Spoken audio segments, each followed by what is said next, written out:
Hope you have a good lawyer, my ex-wife said after showing up at court pregnant, demanding my house, custody, and support. I sat frozen in the courtroom hallway, watching Vanessa's hand rest protectively on her swollen belly. We'd been divorced for 9 months. I hadn't seen her in 7. The baby was clearly at least 6 months along. Congratulations, I managed. When are you due? She smiled. That same smile that used to make me feel safe before I discovered the credit cards she'd hidden, the loans she'd taken in my name, the affair with my business partner. 12 weeks, she said. And since you're the father, I need proper support for our child. My lawyer grabbed my arm before I could respond. That's impossible, I said quietly. We haven't been together in— Doesn't matter what you remember, she cut in. I have proof we reconciled. Photos, text messages, witnesses who saw us together. My lawyer's already filed the paternity claim. The thing is, I'd been in Seattle for work during the entire window when this baby was conceived. I had plane tickets, hotel receipts, security camera footage from my building showing I never came home those weeks. But Vanessa had always been thorough. During our marriage, she'd nearly bankrupted me. When I finally found the courage to leave, she'd tried to claim I was abusive. Only my sister's testimony, she'd been living with us and witnessed everything, had saved me. Now, sitting outside family court,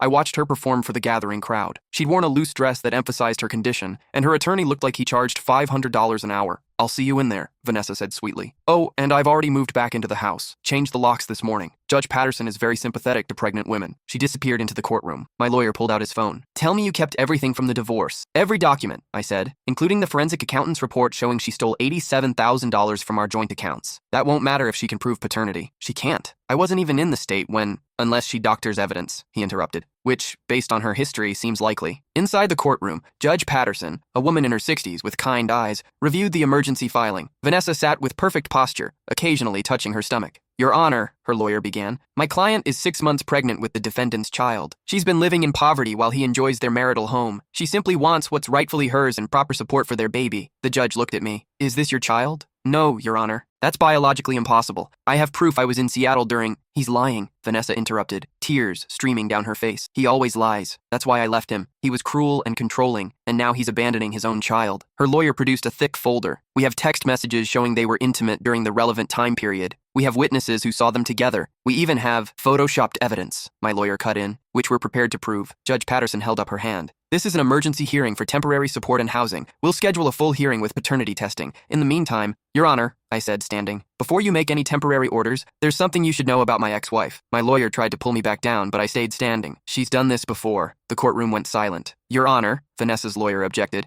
That's completely— She did this exact thing to her first husband, I continued. Claimed he was the father of a child that wasn't his. Took him for everything. I can prove it because her first husband is my uncle. Vanessa's face went white. That's when I realized why she'd seemed so familiar when we met. Why my uncle stopped speaking to me after our wedding. She'd changed her name, dyed her hair, and found her next target. I pulled out my phone and showed the judge a photo. Vanessa's old driver's license I'd found hidden in our attic during the divorce. Her real name is— The courtroom doors burst open. A man in a sheriff's uniform stood in the doorway, his eyes locked on Vanessa. That's my wife, he said. The sheriff strode down the center aisle like he owned the place. He was mid-40s, tall, with the kind of build that suggested he'd been lifting weights since high school. His uniform was crisp, his badge gleaming under the fluorescent lights. Vanessa's face cycled through expressions faster than I could process. Shock, terror, then something calculating. Derek, she breathed. I can explain— Can you? His voice was deadly calm. Because I've been looking for you for 3 months, ever since you emptied our joint account and disappeared. Judge Patterson banged her gavel. Order. Sheriff, this is highly irregular. Your Honor, I apologize. He pulled a folder from under his arm. But I'm Sheriff Derek Kowalski from Riverside County. That woman is legally married to me, has been for 2 years, and she's wanted for embezzlement, fraud, and identity theft in 3 counties. My lawyer's jaw literally dropped. Vanessa stood up so fast her chair toppled backward. He's lying. He's obsessed with me. We dated briefly, but he's been stalking me ever since I left him. We're married, Derek interrupted. He held up his phone, showing what looked like a marriage certificate. Legally, in Nevada. June 17th, 2 years ago. That's impossible, Vanessa's lawyer said, though his voice lacked conviction. My client has been married to Mr. She was married to him when she married me, Derek said flatly, which makes her a bigamist, along with everything else. The courtroom erupted in whispers. Judge Patterson banged her gavel 3 more times. Your Honor, I said, my voice surprisingly steady. I'd like to submit evidence as well. I gestured to my lawyer, who pulled out his own folder. He'd clearly been holding back, waiting for the right moment. We have documentation showing that Vanessa, or whatever her real name is, has been married at least 4 times in the past decade. She married my uncle in 2015, took him for $200,000, and disappeared. She married a businessman in Phoenix in 2017,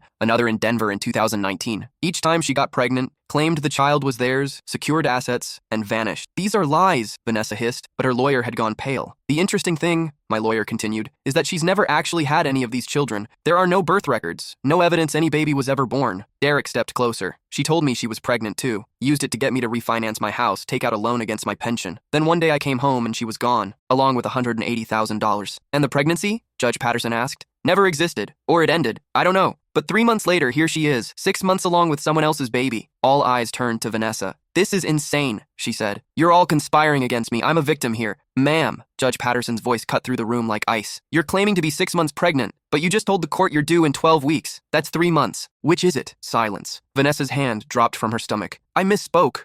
The pregnancy has been difficult. I get confused about dates. Stand up, Judge Patterson ordered. Your Honor, stand up now. Vanessa stood slowly. In the harsh courtroom lighting, I could suddenly see what I'd missed before. The way her dress hung, the slight asymmetry of her belly. Bailiff, Judge Patterson said quietly, please escort Mrs. She looked at Derek. What's her legal name? On our marriage certificate, Vanessa Kowalski. But I've since learned she has at least 6 different identities. Escort this woman to a private room. I want a female officer to confirm whether she's actually pregnant. You can't do that, Vanessa's lawyer protested. That's a violation of her. She's making claims about pregnancy to secure financial support and housing. I have every right to verify the basic facts of her case, and given what I'm hearing about her history, I'd be negligent not to. 2 female bailiffs approached Vanessa. She looked around the courtroom like a trapped animal. Then she bolted. She actually ran. 6 months pregnant, or allegedly so, and she sprinted toward the back exit like an Olympic athlete. She made it maybe 10 feet before Derek caught her. He didn't tackle her, didn't hurt her, just grabbed her arm and gently but firmly stopped her. Don't, he said quietly. You'll only make it worse. She struggled for a moment, then went limp, started sobbing. The kind of theatrical crying she'd perfected, the same crying she'd used during our marriage whenever I questioned her spending or asked where she'd been. The bailiffs led her away. Her lawyer sat down heavily, already texting on his phone, probably calling his malpractice insurance. Judge Patterson looked at me. Mr. Morrison, I apologize for what you've been put through. These proceedings are suspended pending investigation. In the meantime, I'm issuing an order preventing this woman from accessing your property or assets. Thank you, Your Honor. Sheriff Kowalski, I assume you'll want to file charges? Multiple charges, Derek confirmed. And I've been in contact with law enforcement in 3 other states. They're very interested in speaking with her. As the courtroom cleared, Derek approached me. I'm sorry you got caught up in this, he said. She's good at what she does. How did you find her? I've been tracking her for months. Hired a private investigator after the police said they couldn't do much about a con artist who moved across state lines. When he found out she'd filed court documents here, I drove straight through the night. The pregnancy? Fake belly. She used one with my mother too. Convinced her to give her $30,000 for baby expenses. My mom died last year, never knowing she'd been conned. I felt sick. I'm sorry. Don't be. You helped me catch her. He handed me a business card. If you're willing to testify, we can make sure she goes away for a long time. Absolutely. My lawyer joined us. Well, that was the most dramatic hearing I've seen in 20 years of practice. We walked out to the hallway. My sister was waiting, her eyes wide. Is it true? She asked. Everything they said in there? All of it. She grabbed me in a hug. Oh my God. You almost, if you hadn't found that driver's license,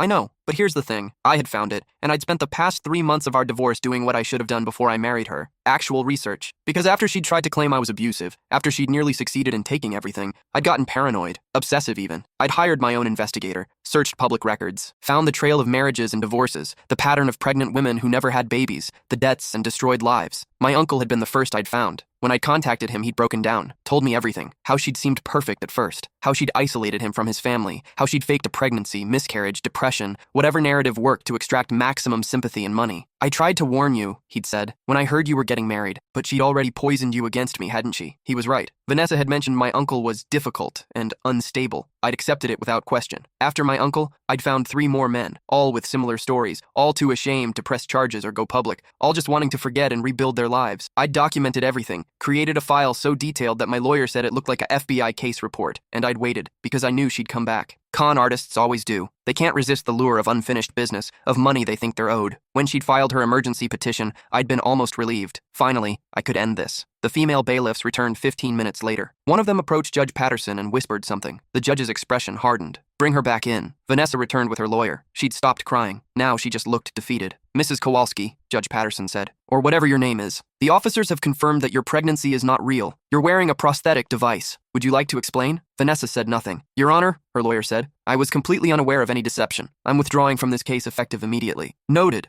Mrs. Kowalski, I'm holding you in contempt of court for lying under oath. Bailiff, please take her into custody. Sheriff Kowalski, she's all yours. As Derek led Vanessa away in handcuffs, she looked back at me one final time. The mask had completely dropped. No more tears, no more vulnerability, just cold calculation. You think you've won, she said, but I know things about you, things that will destroy you. Like what? I asked calmly. Your business partner, your affair with his wife, the money you've been skimming from your accounts. I smiled. You mean the business partner you were sleeping with? The one who helped you steal from me? He's already cut a deal with the prosecutor, testified to everything you did. And as for his wife, we had coffee once to compare notes about what you'd done to both of us. Her face went blank. As for skimming money, that was you. Moving funds between accounts, making it look like I was hiding assets. My forensic accountant found all of it. It's in the divorce records. You're lying. No, Vanessa. That's your specialty, not mine. Derek pulled her toward the door. She started screaming then, not crying, just pure rage, threats and curses that echoed through the courthouse until the heavy doors finally closed behind her. My sister put her hand on my shoulder. Are you okay? Yeah, I said, and I meant it. I really am. 3 months later, I sat in a different courtroom, this time as a witness. The prosecutor was young but sharp, and she'd built a case that spanned multiple states and nearly a decade. Vanessa, whose real name turned out to be Jennifer Lynn Bradley, was facing 47 counts of fraud, identity theft, embezzlement, and bigamy. Mr. Morrison, the prosecutor asked, can you describe how the defendant approached you? We met at a charity fundraiser. She said she worked for a nonprofit helping domestic violence survivors. It seemed like fate. My mother had survived an abusive marriage. I was immediately drawn to her. And when did you discover her true nature? About 18 months into our marriage. I found a credit card bill for $30,000 that I'd never seen before. When I confronted her, she said she'd been secretly helping her sister escape an abusive relationship. She even showed me text messages from the sister, hospital records, police reports. It all looked legitimate. But it wasn't. None of it was real. The sister doesn't exist. She created an entire fictional person, complete with medical records and social media profiles, all to justify the spending. Across the courtroom, Vanessa, Jennifer, sat motionless. She'd cut her hair short and dyed it brown. Without makeup, she looked younger, almost innocent. What happened next? The prosecutor prompted. I hired a forensic accountant. He found that she'd opened 17 credit cards in my name, taken out personal loans using my credentials, forged my signature on refinancing documents for our house. In total, she'd stolen or fraudulently obtained about $240,000. The jury looked shocked. Good. And when you confronted her with this evidence, she said I was abusive, that I was trying to control her. She filed for a restraining order, claiming I'd threatened her. Thankfully, my sister was living with us at the time and witnessed everything. She testified that I'd never been violent or threatening. My sister had saved me twice, once during the divorce and again by insisting I install security cameras throughout the house after Vanessa moved out. Those cameras had caught her breaking in 3 separate times, planting evidence and staging scenes to make it look like I was stalking her. Did the defendant ever express remorse? No. Even after everything came out, she maintained she was the victim, that I'd trapped her in an abusive marriage, and was now using my resources to destroy her. The prosecutor nodded and returned to her table. Vanessa's court-appointed attorney stood for cross-examination. He looked tired. Mr. Morrison, isn't it true that you make over $200,000 a year in your software business? Yes. And isn't it true that $240,000 represents a relatively small portion of your net worth? I suppose. So one could argue that my client's actions, while wrong, didn't cause you significant financial hardship. Is there a question? The judge asked. Sorry, Your Honor. Mr. Morrison, did you suffer any actual financial hardship from these alleged thefts? I took a breath. I had to sell my house, the one I'd bought before we met that had been in my family for 3 generations. I had to liquidate my retirement accounts to pay off the debts she'd created. I'm now renting a 1-bedroom apartment and driving a 15-year-old car. I'll be working into my 70s to recover from what she did. So, yes, I'd call that significant hardship. The attorney nodded and sat down. He knew better than to push further. Derek testified next. His story was even worse than mine. Vanessa had convinced him to take out a second mortgage on his house, telling him they were investing in a beach property. The money had gone to pay off her debts from the previous con. She'd also stolen his identity to open accounts, destroyed his credit, and left him on the hook for over $300,000 in debt. I trusted her completely, he said. When she said she was pregnant, I cried. I was going to be a father. We started buying baby furniture, converting the spare room into a nursery. Then one day I came home from a double shift and she was gone. Everything was gone, even the furniture we'd bought together. Did she ever contact you after she left? Once. She texted from a blocked number saying the baby had died and it was my fault for working too much, that I'd stressed her out and caused a miscarriage. How did that make you feel? Derek's jaw tightened. Destroyed.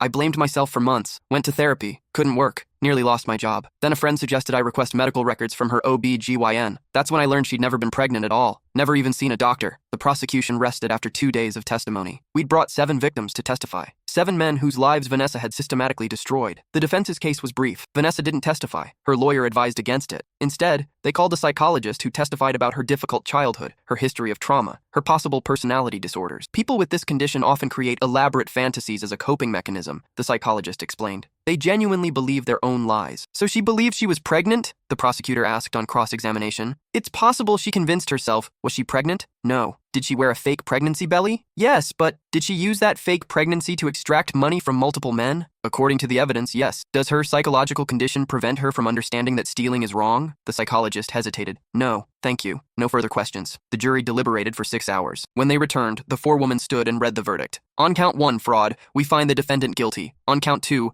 identity theft, we find the defendant guilty. On count 3, Guilty, guilty, guilty. All 47 counts. Vanessa's face remained blank as the verdicts were read. When the judge asked if she had anything to say before sentencing, she stood. Your Honor, I just want to say that I'm the real victim here. These men, she gestured at us sitting in the gallery, they're powerful, wealthy, vindictive. They've conspired to destroy me because I dared to leave them. I'm not a criminal. I'm a survivor. The judge looked at her for a long moment. Ms. Bradley, I've reviewed all the evidence in this case, the documentation, the testimony, the pattern of behavior spanning nearly a decade. You're right about one thing. You are a survivor. You've survived by systematically destroying other people's lives. You've shown no remorse, no accountability, and no indication that you understand the gravity of your actions. She paused. The sentencing guidelines suggest 5 to 7 years per count. However, given the number of victims, the amount of money involved, and your complete lack of remorse, I'm sentencing you to 15 years on each count of fraud, 10 years on each count of identity theft, and 5 years on each count of embezzlement, to be served consecutively. Vanessa's lawyer shot to his feet. Your Honor, that's over 400 years. I'm aware. I'm suspending all but 85 years of that sentence. Ms. Bradley, you'll serve 85 years in state prison with the possibility of parole after 45 years, by which time you'll be in your late 80s. Vanessa finally broke. She collapsed into her chair, sobbing. Real tears this time, I think. As the bailiffs led her away, she looked at me one last time. No more manipulation, no more lies, just the cold reality of what she'd done. After the sentencing, Derek and I went to a quiet bar near the courthouse. We'd formed an odd friendship through this ordeal, 2 men connected by the same nightmare. 45 years minimum, Derek said, staring into his beer. She'll be an old woman when she gets out. If she gets out, part of me feels guilty. Like that's too harsh. Don't, I said firmly. She would have kept doing this. How many more lives would she have destroyed? I know, you're right. He took a long drink. My therapist says I need to forgive her. Move on. But how do you forgive someone who played me like that? Who made me think I was going to be a father? I don't think you have to forgive her. You just have to accept that it happened, and not let it define you. He nodded. Are you dating again? No. God, no. The thought of trusting someone like that? I shook my head. Maybe someday. What about you? I went on one date. Nice woman. Elementary school teacher. The whole time I'm sitting there thinking, what if she's running a con? What if this is all an act? I started asking her weird questions, trying to catch her in a lie. She thought I was insane. Were you? A little bit. Yeah. We sat in silence for a while. My therapist gave me an assignment, Derek said finally. I'm supposed to list 3 good things that came from this experience. That's cruel. That's what I said, but I did it anyway. Want to hear? Sure. 1. I learned I'm stronger than I thought. I survived this. I tracked her down. I got justice. 2. I learned who my real friends are. Most people disappeared when things got bad, but a few stuck around. Those are the ones who matter. And 3, he paused. 3, I learned that not everyone is like her. Most people are good. I can't let one person's evil make me believe the whole world is broken. I considered this. Those are good things. Your turn. 3 good things. I thought about it. 1, I reconnected with my uncle. After years of silence, we're family again. 2, my sister and I are closer than ever. She's the one person who never doubted me. And 3, I smiled slightly. 3, I learned that you can't con someone who knows your game. Vanessa came back thinking she could manipulate me one more time. Instead, I was ready. I'd done the research, gathered the evidence, and waited for her to make her move. That feeling of control, of knowing I'd won before she even walked into that courtroom, that's something she can't take from me. Derek raised his glass. To surviving. To surviving. We clinked glasses and drank. 6 months after the trial, I started rebuilding my life in earnest. I'd been living in survival mode for so long that I'd forgotten what it felt like to just exist, to make plans, to think about the future. My credit score had finally started recovering. The forensic accountant had helped me document everything for the credit bureaus, proving the debts weren't mine. It was slow, but progress was happening. I'd even started dating. Not seriously, just coffee dates, casual dinners, testing the waters, learning to trust again. The first few dates were disasters. I was so paranoid that I'd run background checks on the women before meeting them. One of them found out and was rightfully offended. You know what? She'd said. I get that you've been hurt, but if you can't trust anyone, maybe you're not ready to date. She was right. I found a therapist who specialized in financial abuse and betrayal trauma. Turns out there's a whole subset of therapy for people who've been conned by romantic partners. Who knew? The hardest part, my therapist explained, is learning to trust your instincts again. Vanessa exploited your natural empathy and willingness to see the best in people. Now you're questioning every positive impulse you have. So how do I fix that? By accepting that some people will disappoint you, some might even hurt you, but most won't. And living in constant fear of betrayal is letting Vanessa win even from prison. I started small. Coffee with colleagues, dinner with my sister and her family, slowly expanding my social circle again. One night, my sister invited me to a board game night at her house. I almost said no. Crowds still made me anxious, but I pushed myself to go. That's where I met Grace. She was my sister's neighbor, recently divorced, teaching high school English. When my sister introduced us, Grace's first words were, "Oh, you're the brother who went through that nightmare. I'm so sorry. You heard about it? It was all over the news. Multiple states, dozens of victims. I actually used the case in my media literacy class, talking about how con artists operate. I didn't know how to respond to that. Sorry, she said quickly. That was probably inappropriate. No, it's fine. It's just, most people either avoid the topic completely or ask really invasive questions. Well, I won't ask you anything, but if you ever want to talk about it, I'm a good listener. And if you never want to mention it again, that's fine too. I liked her immediately. We spent the evening playing board games. Grace was funny, competitive, and had this way of making everyone feel included. When I mentioned I hadn't played games in years, she spent 20 minutes teaching me the rules to codenames, making terrible puns the whole time. At the end of the night, she gave me her number. No pressure, but if you ever want to grab coffee and not talk about your ex-wife, I'm available. I waited 2 days before texting her. We met at a small cafe downtown. So, she said, stirring sugar into her coffee, tell me about something you're passionate about, and don't say work. Is that a rule? House rule at first coffee dates. No talking about work, exes, or politics. Only interests and hobbies. That's a good rule. I've been on a lot of bad first coffee dates. I told her about my love of hiking, how I'd grown up camping with my dad, and how I'd been meaning to get back into it but kept making excuses. She told me about her book club, her terrible attempts at pottery, and her rescue dog who was afraid of plastic bags. We talked for 3 hours. When we finally left, it was dark outside. This was nice, she said. Yeah, it was. Want to do it again? Definitely. We dated slowly. Coffee dates turned into dinner dates. Dinner dates turned into weekend hikes. I met her dog, a neurotic terrier mix named Hitchcock. She met my sister's kids and immediately won them over by teaching them card tricks. The first time she came to my apartment, I was terrified. It was small, sparse, clearly the home of someone still rebuilding, but she just looked around and said, "This is nice. Very minimalist." It's all I could afford after, hey, house rule, remember? We don't talk about that unless you want to. What if I want to? She sat down on my secondhand couch. Then I'm listening. I told her everything. Not the clinical version I'd recited in court, but the emotional truth. How I'd felt so stupid for not seeing it. How I still had nightmares about being trapped in lies. How some days I couldn't trust my own judgment. She listened without interrupting. When I finished, she was quiet for a moment. Can I tell you something? She asked. Of course. My ex-husband was a compulsive liar. Nothing like what you went through. He wasn't trying to con me out of money or anything. He just lied about everything. Where he'd been, who he'd been with, how he spent his time. Small lies, mostly. But they added up until I couldn't believe anything he said. I didn't know. I don't usually tell people. It's embarrassing. Like, why didn't I leave sooner? Why did I keep believing him? Because you loved him. Because you wanted to trust him. Exactly. She took my hand. So I understand. Not the same situation, but I understand the betrayal. The way it makes you question everything. Does it get better? Yeah, it does. Slowly. Some days are harder than others, but it gets better. That night, we didn't kiss. We just sat together on my cheap couch, holding hands. Two people learning to trust again. A year after Vanessa's sentencing, I received a letter forwarded through my lawyer. It was from her. My first instinct was to throw it away, but curiosity got the better of me. Dear, former name for narrator, I know you probably don't want to hear from me. You probably threw this letter away without reading it, but if you're reading this, then maybe part of you is curious about what I have to say. I won't pretend I've found God or had some dramatic prison conversion. I'm not going to apologize because we both know it wouldn't be genuine. The truth is, I'm not sorry for what I did. I'm sorry I got caught, but I've had a lot of time to think in here about why I do what I do, about the pattern. My therapist, yes, I have a prison therapist, says I have something called antisocial personality disorder. Basically, I don't feel empathy the way normal people do. Other people's pain doesn't register as real to me. It's like watching actors in a play. When I married you, I didn't see a person. I saw an opportunity. A kind, trusting, financially stable man who loved his mother and believed in helping people. Perfect. The Pregnancy Act always works. Men want to be fathers, want to be heroes. They'll do anything for a pregnant woman. It's the ultimate manipulation tool. But here's the thing I've realized. I was good at what I did because I never got emotionally involved. You were all just marks, games to play. Except somewhere along the way, with you, I almost did. Not love. I don't think I'm capable of that. But something close. Interest, maybe. You were smarter than the others. More observant. I had to work harder. When you filed for divorce, I was actually impressed. Most of them just collapsed. But you fought back. And when you showed up at that courthouse with evidence of my past,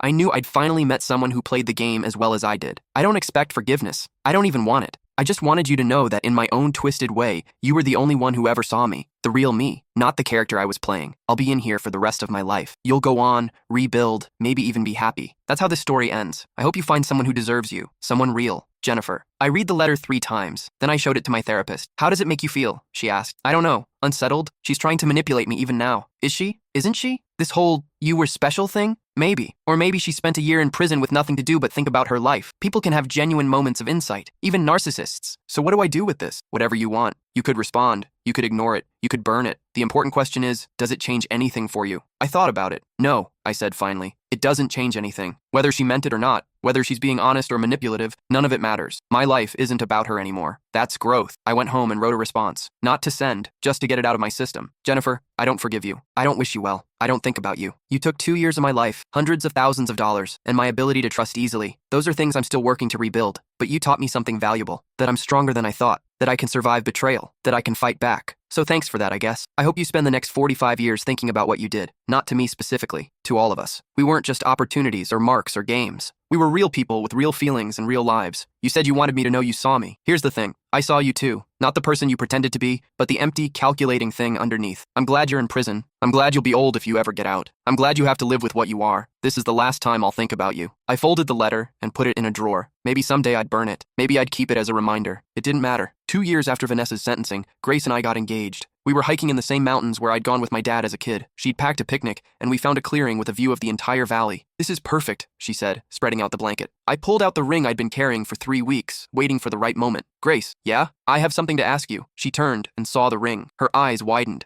Will you marry me? Yes, God, yes. We kissed, and I felt something I hadn't felt in years. Pure, uncomplicated happiness. When we told my sister, she cried. When we told Grace's parents, they welcomed me like I'd been part of the family all along. Planning the wedding was surprisingly easy. We both wanted something small, intimate, just family and close friends. My uncle walked me down the aisle. It felt right, having him there. We'd rebuilt our relationship over the past 2 years, spending holidays together, talking every few weeks. He'd met Grace and approved immediately. She's real, he'd said. Hold on to that. On the wedding day, standing at the altar waiting for Grace, I thought about how far I'd come. From the courthouse where Vanessa had tried to destroy me, to this moment. From bankruptcy and betrayal, to love and trust. Grace walked down the aisle in a simple white dress, her smile bright and genuine. No manipulation, no games, just her. When the officiant asked if anyone objected, I half expected Vanessa to burst through the doors, but nothing happened. The moment passed. We said our vows. I promise to be honest with you, always, Grace said. To never make you doubt what's real. I promise to trust you, I said. Even when it's hard. Even when I'm scared. We kissed, and everyone cheered. At the reception, Derek gave a speech. He'd driven 8 hours to be there. I met the groom during the worst time of both our lives, he said. We were 2 guys who'd been conned, betrayed, and destroyed by the same woman. We bonded over trauma and testimony and terrible courthouse coffee. Everyone laughed. But watching him rebuild his life, watching him learn to trust again, watching him find Grace, that's been an honor. It proves that no matter how badly someone hurts you,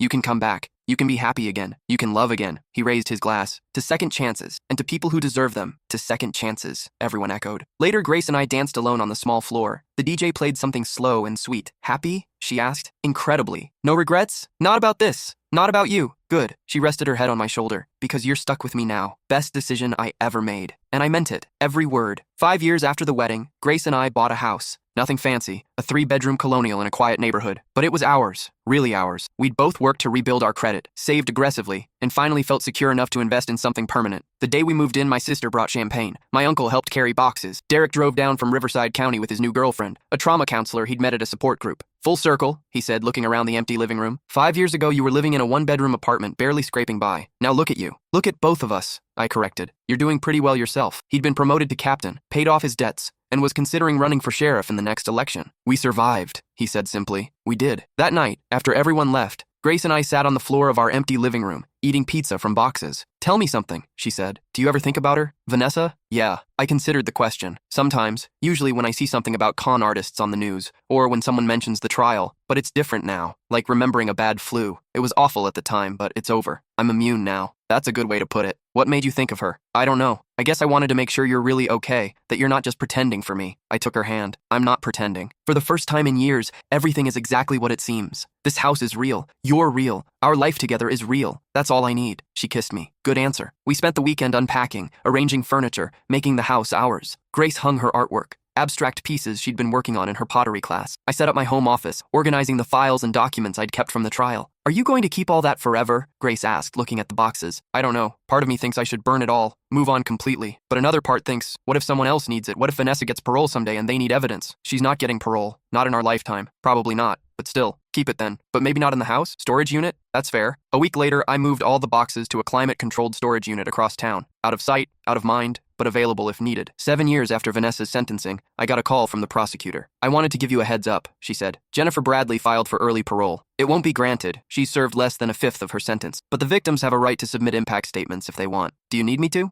No, we have plenty on record. I'm just informing you in case you want to. I thought about it for a day. Then I wrote a statement. To the parole board, 7 years ago, Jennifer Bradley nearly destroyed my life. She stole my money, my home, my ability to trust. She faked a pregnancy and tried to steal even more, but she failed. I rebuilt my life. I found love, bought a home, reconnected with my family. I'm happy now. Genuinely, completely happy. Jennifer Bradley deserves to serve every day of her sentence, not as punishment, but as protection for potential future victims. However, whether she's in prison or free, she can't hurt me anymore. I've moved on. I hope she never does. Respectfully, named the parole board denied her petition unanimously. According to the prosecutor, Vanessa had shown no remorse and spent most of her hearing blaming the victims for being gullible. Some people never change, the prosecutor said. She's one of them. I hung up the phone and went back to making dinner. Grace was grading papers at the kitchen table. The dog, we'd adopted one together, a golden retriever mix named Copper, was sleeping by her feet. Who was that? Grace asked without looking up. The prosecutor. Vanessa tried for parole. And? Denied. Good. She looked up. Are you okay? Yeah, really. It's just background noise now, you know? She smiled. That's growth. That night,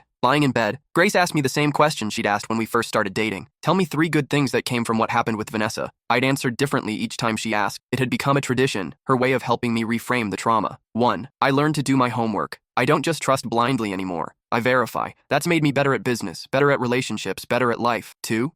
I found out who really cares about me. My sister, my uncle, Derek. They showed up when things were darkest. Those are the relationships that matter. And 3, I found you. If I hadn't gone through all that, I wouldn't have been at my sister's game night. Wouldn't have met you. Wouldn't have this life. You think everything happens for a reason? No. I think terrible things happen randomly, but I think we can choose what we make of them. We can let them destroy us, or we can use them to become stronger. That's very philosophical for midnight. I laughed. Sorry, don't be. I like philosophical you. She turned off the light, and we lay in comfortable silence. Through the window, I could see stars. Real stars. We'd moved far enough from the city that the sky was actually dark at night. Everything that mattered was right here. Grace beside me, the dog snoring at the foot of the bed, our home around us, safe, secure, real. Vanessa was 7 years in the past and 45 years in the future. She existed in the space between, but she didn't touch this. Couldn't touch this. I'd survived. More than that, I'd thrived. And that was the best revenge of all. 10 years after the trial, Derek called with news. She's dead, he said without preamble. What? Jennifer Bradley. Vanessa. Whatever we're calling her. She died in prison last week. Brain aneurysm.